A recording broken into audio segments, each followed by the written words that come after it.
A'udzubillahi minasyaitonirrajim. Bismillahirrahmanirrahim. Alhamdulillahirabbil alamin wa bihi nasta'inu ala umuri dunya waddin. Wassalatu wassalamu ala asyrafil anbiya'i wal mursalin wa ala alihi wa ashabihi ajma'in.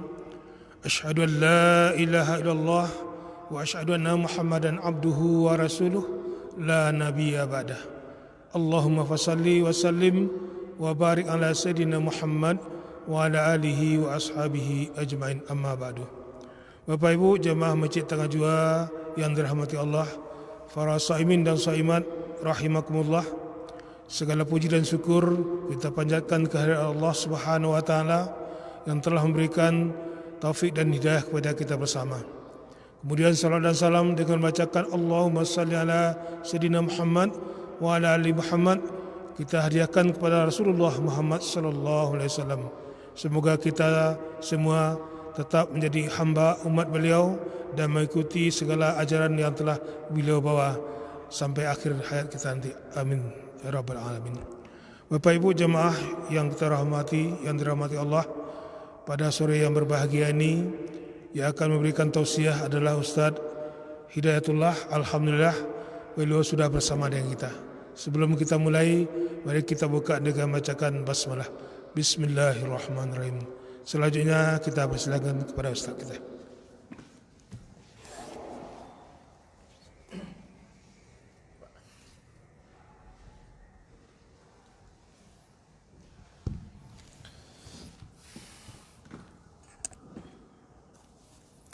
Bismillahirrahmanirrahim. Assalamualaikum warahmatullahi wabarakatuh. Alhamdulillahi rabbil alamin, hamdan katsiran thayyiban mubarakan fih, kama yuhibbu rabbuna wa yarda. Ashhadu an la ilaha illallah wahdahu la syarika lah, wa ashhadu anna Muhammadan abduhu wa rasuluhu la nabiyya ba'dah. Allahumma salli wa sallim wa barik ala Muhammadin wa ala alihi wa sahbihi wa man tabi'ahu bi ihsanin ila yaumiddin. Qala Allah Ta'ala fi kitabihil karim, a'udzu billahi minasy syaithanir rajim, ya ayyuhalladzina amanu taqullaha haqqa tuqatih wa la tamutunna muslimun. Wa qala Allah Ta'ala يا أيها الذين آمنوا اتقوا الله ولتنظر نفس ما قدمت لغد واتقوا الله إن الله خبير بما تعملون.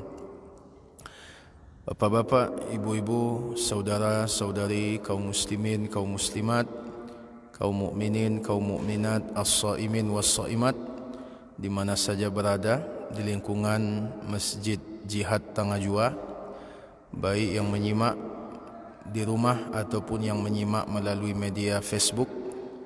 Semoga hari yang ke-27 ini kita berdoa kepada Allah, berharap kepada Allah, semoga amalan Ramadan kita semenjak awal diterima oleh Allah Subhanahu wa taala. Amin ya rabbal alamin. Segala puji bagi Allah Subhanahu wa taala yang senantiasa memberikan nikmat, yang senantiasa mencurahkan karunia yang banyak kepada kita, sehingga pada hari ini sampai kita pada hari yang ke-27 dari menunaikan ibadah saum Ramadan di tahun 1441 Hijriah. Salawat dan salam kita sampaikan kepada Rasulullah Nabi Muhammad sallallahu alaihi wasallam. Allahumma salli ala Muhammad wa ala ali Muhammad. Bapak-bapak, ibu-ibu, hadirin wal hadirat, kaum muslimin, kaum muslimat, as-saimin was-saimat rahimakumullah. Hari ini adalah hari yang ke-27 di bulan Ramadan 1441 Hijriah. Itu artinya kebersamaan kita dengan Ramadan lebih kurang 3 hari lagi, bisa 3 hari atau mungkin juga 2 hari. Artinya paling lama kita dengan Ramadan tinggal 3 hari lagi. Berarti kita telah berada di waktu-waktu puncak, di waktu-waktu ujung di bagian bulan Ramadan. Sebagaimana yang telah kita maklumi bersama, telah sampai ilmunya kepada kita bahwasanya dari 12 bulan yang diciptakan oleh Allah Subhanahu wa taala, yang paling istimewa, yang paling mulia adalah bulan Ramadan. Dan dari 12 bulan yang paling istimewa Ramadan. Dan dari hari-hari yang ada di bulan Ramadan, maka yang paling mulia, yang paling istimewa, yang paling besar keutamaannya, itu adalah hari akhir-akhir Ramadan, 10 hari yang terakhir di bulan Ramadan, yang mana kita hari ini berada di dalamnya, yang mana kita hari ini sedang ada di hari-hari tersebut, di hari-hari mulia tersebut. Kaum muslimin rahimakumullah, inilah hari-hari yang sangat berharga, inilah hari-hari yang sangat mahal, inilah hari-hari yang sangat berarti. Dan hari-hari seperti ini tidak layak kita gunakan untuk perkara-perkara yang sepele. Tidak layak kita gunakan untuk perkara-perkara yang tidak ada nilainya. Baik tidak ada nilai dunia, apalagi tidak ada nilai akhirat. Kaum muslimin rahimakumullah, inilah hari-hari yang harus kita manfaatkan dengan sebaik-baiknya. Inilah hari-hari yang harus kita jaga dengan sebaik-baiknya. Jangan sampai waktu ini berlalu, jangan sampai menitnya bergerak, jangan sampai jamnya bergerak, kecuali kita mendapatkan pahala, kecuali berbuah dengan amal saleh yang akan memberatkan timbangan kebaikan kita di sisi Allah Subhanahu wa taala. Hari-hari seperti ini adalah hari-hari yang sangat menentukan. Hari-hari seperti ini adalah hari-hari yang menjadi ukuran apakah seseorang keluar dari Ramadan, apakah dia menjadi orang yang sukses ataukah sebaliknya dia menjadi orang yang gagal. Kaum muslimin, kalau 10 hari pertama di bulan Ramadan, kalau ibaratnya kita pemanasan, kita latihan untuk memperbanyak amal, maka 10 hari yang kedua kita mulai beramal dengan amalan yang banyak, maka 10 hari yang terakhir ini adalah kecepatan maksimal. Inilah amal-amal istimewa kita tunjukkan kepada Allah Subhanahu wa taala. Tidak ada lagi masa untuk bersantai-santai, tidak ada lagi masa untuk biasa-biasa. Kalau 10 hari pertama kalau kita ngantuk, ya mungkin kita tidur. Demikian pula mungkin di 10 hari yang kedua capek istirahat. Tapi di 10 hari yang ketiga, kalau tidak ngantuk dengan ngantuk yang luar biasa, lawan. Kalau tidak capek dengan capek yang luar biasa, lawan. Kenapa? Karena di waktu-waktu seperti ini, maka ini adalah waktu yang sangat menentukan bagaimana keadaan nanti di luar Ramadan. Kaum muslimin rahimakumullah, ada satu nasihat sekaligus sindiran yang disampaikan oleh Imam Ibnul Jauzi rahimahullah. Beliau menyebutkan, innal khayla idza sarafat nihayatal midmar badhalat qusara juhdiha litafuza bis-sibaq fala takunil khaylu aftana minka fa innamal a'mal bil khawatim. Lihat nasihat sekaligus sindiran yang disampaikan oleh Imam Ibnul Jauzi rahimahullah. Apa kata beliau? Seekor kuda pacu, seekor kuda di dalam perlombaan pacuan kuda, apabila sudah akan mendekati garis finish, apabila sudah akan menyelesaikan suatu perlombaan pacuan, maka dia akan mengeluarkan kecepatan terbaiknya, maka dia akan mengeluarkan kemampuan terbaiknya. Kenapa demikian? Karena itulah babak yang paling menentukan. Jadi seekor kuda apabila dia sudah akan mendekati garis finish, pertandingan akan selesai, perlombaan akan berakhir, maka dia akan keluarkan kecepatan terbaiknya. Dia akan memompa tenaganya, dia akan lari dengan sekonyong-konyongnya. Kenapa? Karena dia tidak mau kalah. Dia akan keluarkan kecepatan terbaiknya. Apa tujuannya? Supaya dia menang. Maka apa kalimat yang beliau sampaikan? fala takunil khailu aftana minka, jangan sampai kuda lebih cerdas dibandingkan kamu. Kuda apabila sudah akan menutup suatu pertandingan, sudah akan menyelesaikan perlombaan, dia akan keluarkan kecepatan terbaiknya, dia akan keluarkan kemampuan terbaiknya. Maka demikian pula kita semestinya jangan kita kalah dibandingkan kuda. Ibaratnya Ramadan ini sudah akan berakhir, sudah akan selesai. Disinilah kita menunjukkan ibadah terbaik kita kepada Allah Subhanahu wa ta'ala. Puasa dengan puasa yang terbaik, solat dengan solat yang terbaik, baca Quran dengan bacaan Quran yang terbaik, infak dengan infak yang terbaik. Bukan puasa sekedar puasa, bukan baca Quran sekedar baca Quran, bukan solat sekedar solat, bukan infak sekedar infak, tetapi yang terbaik. Bagaimana solat yang terbaik?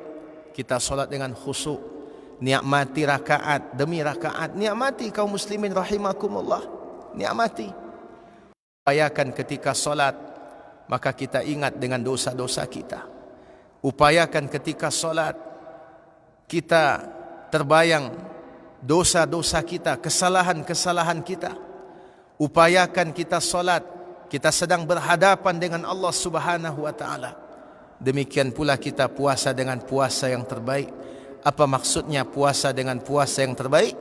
Puasa bukan sekedar menahan haus dan lapar, tapi puasa juga menjaga mata, menjaga telinga, menjaga hati, menjaga pandangan, menjaga pikiran dari sesuatu yang tidak disukai oleh Allah Subhanahu wa ta'ala. Apabila di awal-awal Ramadan kita belum bisa seperti itu, maka keadaan yang baik seperti ini, puasa yang baik seperti yang kita sebutkan tadi, yang terbaik seperti yang kita sebutkan tadi, harus bisa kita capai kaum muslimin. Demikian pula kita membaca Al-Quran dengan bacaan yang terbaik, baik secara kuantitas, artinya bacaan kita banyak, ataupun secara kualitas. Upayakan ketika kita membaca Al-Quran, maka kita meresapi apa yang kita baca, menjiwai apa yang kita baca, huruf demi hurufnya masuk ke dalam hati kita, bukan hanya keluar dari mulut kita, tetapi dia juga masuk ke dalam hati kita. Demikian pula kita infak dengan infak yang terbaik, infak dengan infak yang terbaik, bukan infak sekedar infak. Bagaimana infak yang terbaik? Yang pertama, infak yang terbaik adalah infak dengan niat yang ikhlas karena Allah Subhanahu wa ta'ala. Dengan niat yang ikhlas karena Allah Subhanahu wa ta'ala, mengharapkan pahala dari Allah Subhanahu wa ta'ala. Kemudian yang kedua, dengan cara yang baik. Kaum muslimin rahimakumullah, apa maksud dengan niat yang ikhlas? Upayakan ketika kita berinfak, kita berinfak mengharapkan pahala dari Allah, mengharapkan ridha Allah, mengharapkan imbalan dari Allah, bukan mengharapkan sebutan, bukan mengharapkan pujian, bukan mengharapkan balasan dari orang yang kita berikan. Kemudian upayakan pula kita memberi dengan jumlah yang besar menurut apa yang kita mampu. Sebab hari ini kadang-kadang orang salah paham dengan makna ikhlas. Dia punya uang banyak, dia berikan sedikit, dia berikan yang kecil, dia pilih yang kecil, kemudian dia berkata yang penting ikhlas, yang penting kan niatnya, jumlahnya kan tak penting dah, yang penting kan niatnya. Ini kalimat ini keliru. Di antara tanda orang yang ikhlas dalam berinfak, ketika dia berinfak, dia akan memberikan yang terbaik. Itu tanda orang yang ikhlas. Allah Subhanahu wa ta'ala menyebutkan, lan tanalul birra hatta tunfiqu mimma tuhibbun. Tidak sampai kamu kepada kebaikan yang sempurna sampai kamu memberikan harta yang kamu cintai, sampai kamu mengeluarkan harta yang kamu cintai. Jadi bukan infak sekedar infak, tapi berinfaklah dengan infak yang terbaik, dengan harta yang terbaik. Sesungguhnya apa yang kita keluarkan itulah yang benar-benar untuk kita. Ma'indakum yanfad wa ma'indallahi baq. Apa yang ada di tanganmu akan binasa, apa yang engkau titipkan kepada Allah, maka dialah yang akan kekal abadi. Dan ingat kaum muslimin, Inilah waktu yang terbaik untuk berinfak. Inilah waktu yang utama untuk bersedekah. Sedekah di luar Ramadan berbeda nilainya dengan sedekah ketika di bulan Ramadan. Jangan sampai nanti ketika selesai Ramadan kita menyesal. Kenapa dahulu saya tidak melakukan ini? Saya dahulu tidak mengerjakan ini. Saya dahulu tidak berbuat ini. Saya dahulu tidak berbuat itu. Jangan sampai nanti kita menyesal ketika kita telah keluar dari bulan Ramadan, kemudian barulah muncul penyesalan kita dahulu sempat tidak memanfaatkan Ramadan dengan sebaik-baiknya. Dan jangan jadikan keadaan sekarang sebagai alasan kita tidak maksimal dalam beribadah. Ya balai ustaz, kini sedang Covid, sedang Corona. Awak tidak bisa khusyuk solat. Awak tidak bisa puasa dengan sebaik-baiknya. Awak tidak bisa berinfak dengan sebaik-baiknya. Keadaan awak sedang bantu eko. Mudah-mudahanlah nanti di tahun depan saya bisa memperbaiki. Jangan berprinsip seperti itu. Karena Ramadan tahun depan belum tentu. Belum tentu kita bertemu dengan Ramadan berikutnya. Kita manfaatkan apa yang ada di depan kita yang tersisa ini. Sekalipun Ramadan mungkin tinggal 3 hari lagi. Ya. Jangan kita berangan terlalu jauh. Nantilah Ramadan berikutnya saya akan berusaha semaksimal mungkin. Kalau kini ko yo agak kurang maksimal, yo balai.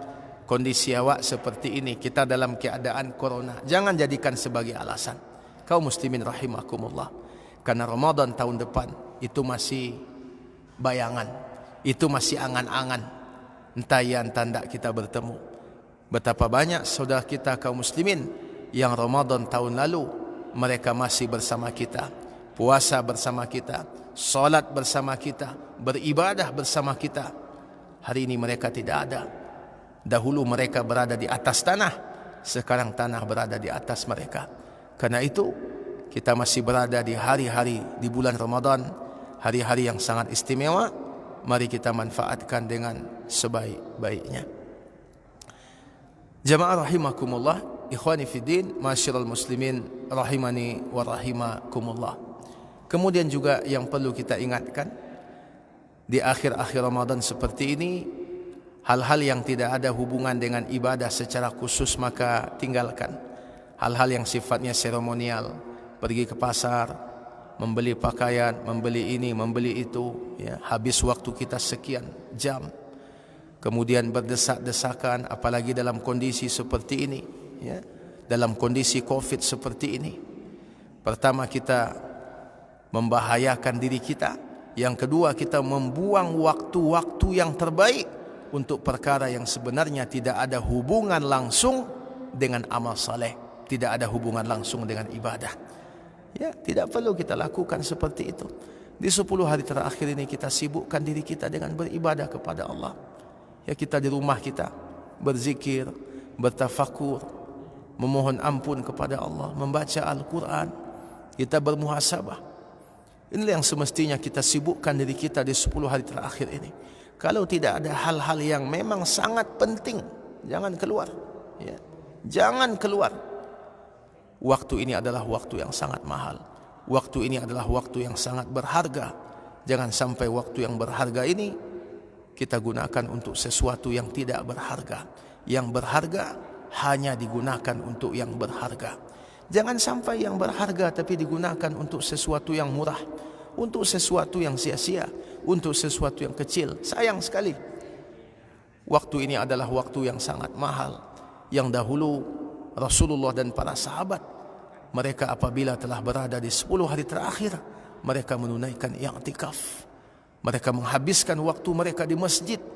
Ya, kita sebenarnya perasaan itu sangat ada pada diri kita. Ingin kita melakukan itu. Tapi kondisi seperti sekarang tidak memungkinkan. Jadi sekalipun kita menyibukkan diri dengan amal soleh di rumah kita dan kita biasa i'tikaf, tapi sekarang kita tidak bisa beriktikaf. Mudah-mudahan pahala i'tikaf tetap diberikan oleh Allah Subhanahu wa taala. Kaum muslimin rahimakumullah.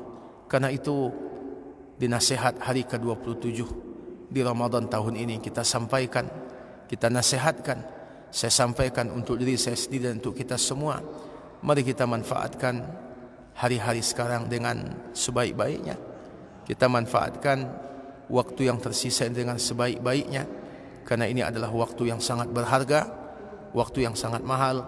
Jangan sampai dia berlalu kecuali berisi amal-amal saleh yang akan membahagiakan kita ketika kita keluar dari bulan Ramadan nantinya. Dan akhirnya mari kita juga memperbanyak doa kepada Allah Subhanahu wa taala. Akhir-akhir Ramadan seperti ini banyak berdoa kepada Allah. Yang pertama adalah meminta supaya Allah terima amal-amal kita, supaya Allah terima solat kita, puasa kita, infak kita, bacaan Quran kita, zikir kita. Minta supaya Allah terima. Karena antara sah dengan diterima beda. Kalau puasa kita sah tapi diterima belum tentu. Solat kita sah tapi diterima belum tentu. Karena itu kaum muslimin, banyak berdoa kepada Allah Subhanahu wa taala. Nabi Ibrahim saja sesudah beliau meninggikan Ka'bah, membangun Ka'bah, ya, padahal beliau seorang nabi, maka pasti beliau beramal dengan sebaik-baiknya, ikhlas, jauh dari kesan riya, ujub, sum'ah dan yang lainnya. Tapi sesudah beliau membangun Ka'bah, maka beliau berdoa kepada Allah Subhanahu wa taala, wa idh yarfa'u Ibrahimul qawa'ida minal baiti wa Ismail Rabbana taqabbal minna innaka antas samiul alim.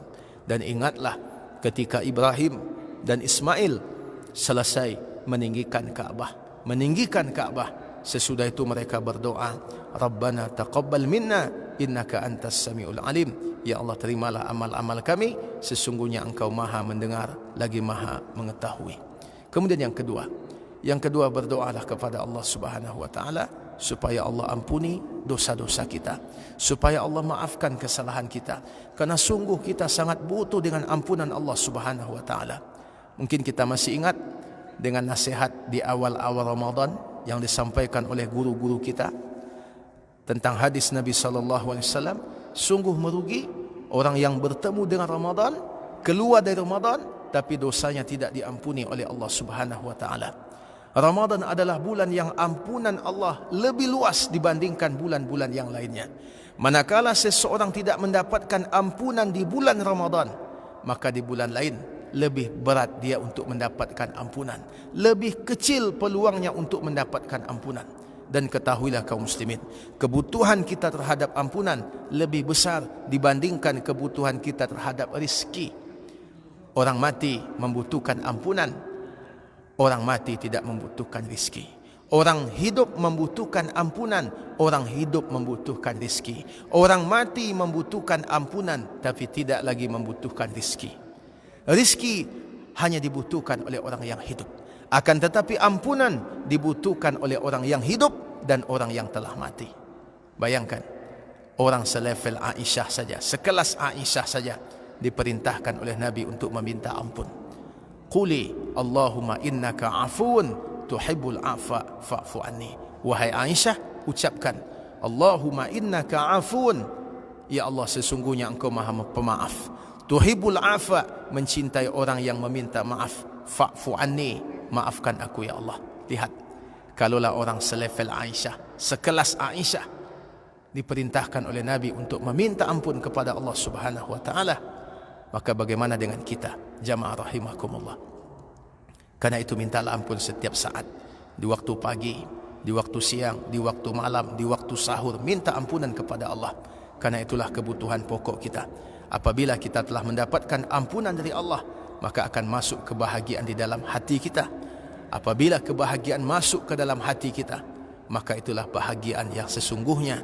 Karena bahagia yang sebenarnya adalah bahagia di dalam hati. Kemudian yang ketiga, berdoa pula kepada Allah Subhanahu wa taala, semoga Allah Subhanahu wa taala segera mengangkat wabah ini, segera mengangkat virus ini dari negeri kita dan dari negeri-negeri kaum muslimin yang lainnya. Karena virus ini adalah makhluk Allah, dia dikuasai oleh Allah, dia berada di dalam kekuasaan Allah, dia tidak mampu melakukan kecuali sebatas yang diizinkan oleh Allah. Karena itu kaum muslimin, mintalah kepada Allah supaya Allah segera mengangkat wabah ini, sehingga keadaan kita kembali kepada keadaan yang baik, malah lebih baik dibandingkan keadaan sebelum Allah turunkan wabah. Semoga Allah Subhanahu wa taala memberikan kepada kita kekuatan lahir dan batin, semangat dan ilmu yang bermanfaat, sehingga kita bisa menyelesaikan rangkaian ibadah Ramadan ini dengan sebaik-baiknya, sehingga ketika kita keluar dari Ramadan dalam keadaan dosa kita diampuni oleh Allah Subhanahu wa taala. Demikian apa yang kita sampaikan, semoga menjadi ilmu yang bermanfaat bagi kita. Jazakumullah khairan katsira. Wa sallallahu ala nabiyyina Muhammadin wa ala alihi wa sahbihi ajmain. Walhamdulillahi rabbil alamin. Wassalamu alaikum warahmatullahi wabarakatuh.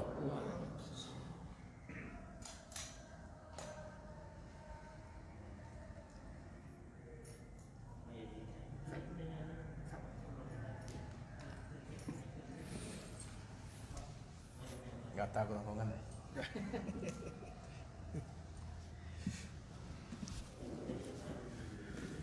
Bapak Ibu jemaah yang terhormati, demikian pengajian yang telah disampaikan oleh Ustaz Hidayatullah. Alhamdulillah apa yang beliau sampaikan hendaknya nanti bisa kita amalkan dalam kehidupan kita sehari-hari.